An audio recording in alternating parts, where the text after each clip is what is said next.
بیجی کردستان سلام بچه که این همینجا دا بچه های کردستانی که دشنال شدیم دیروز گشته سمین همینجا دا یک دو بچه کتی فارسی حرف زدستان با گفتم این چی زبون است که خلاصه گفتن که ما کردیم فهمیدیم لیکن نه ایرانیم این همینجا دا کور میکنن بچه ها آن شما تو نک نمیدونم کرمانجی یا که سورانی حوض ببینن یا دقیقه جا بیبرد ها چطوری خوبی سازی؟ شما چند زبون میدونید باردار؟ من 4-5 تا میدونم 4-5 تا میدونی؟ خیلی خوب میدونه او خیلی خوب میدونه اون 5-6 تا میدونه این باردار نامش سعیده نامش گفتیم آره این دانش فرامرز 4-5-6 تا زبون بلده فرامرز چطوری باردار؟ خوبی سازی؟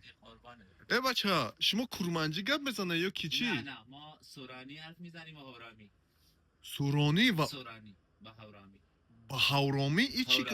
این دیگر است؟ آره این یه زبان دیگه کردی هست. ما دو تا کردی میدونم کرمانجی سورانی نه لهجه ها خیلی زیادن واسه کردی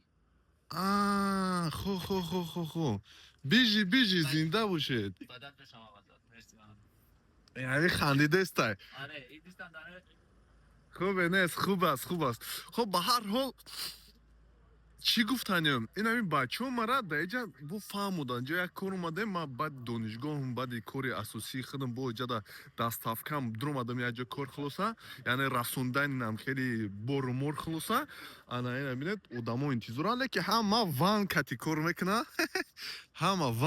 میکنه انا همه انتظار است و بهترین است با زبانی فارسی حرف میزنن فهمیده تازه خوب گپ میزنن یکم مشکلی نیست زنده باشن برای میگم بیجی کردستان ببینید چند قایی کردیو بودن من فکر میکردم که دو زبان کرمانجی هست سورانی هست باید دیگه بوده است شما همین را میدونستید برای همین زبان دانی جهان دانی همیشه سربلند باشید